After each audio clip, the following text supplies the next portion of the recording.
The call to the member for Hume. Thank you, Mr Speaker. My question is to the Treasurer.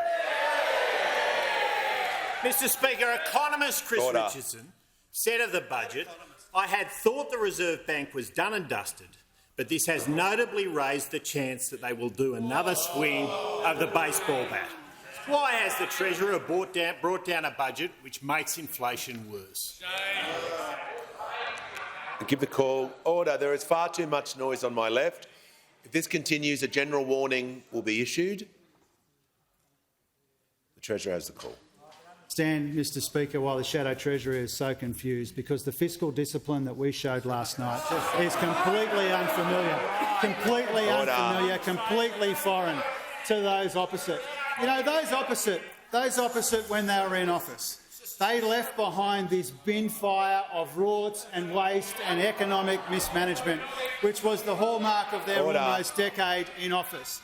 Those opposite promised a surplus in their first year, and every year thereafter they printed the back in black mugs. They did everything except actually deliver a surplus.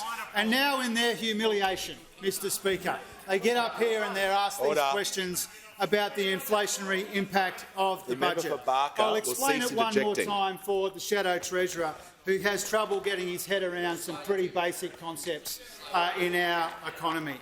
Now, what we've done, particularly with the cost of living package, but particularly more broadly with the budget we handed down last night, was to make sure that it was carefully calibrated and carefully designed to take the edge off cost of living pressures rather than add to inflation in our economy.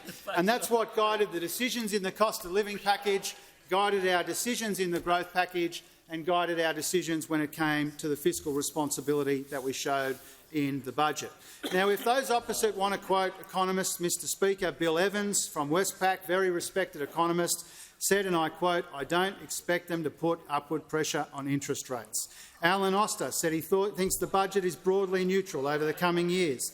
The economist at Citibank, broadly neutral as well. Stephen Halmerick from the Commonwealth Bank said that the move to surplus in 22-23 represents a fiscal contraction for this year that will be helpful in moderating the inflation impulse.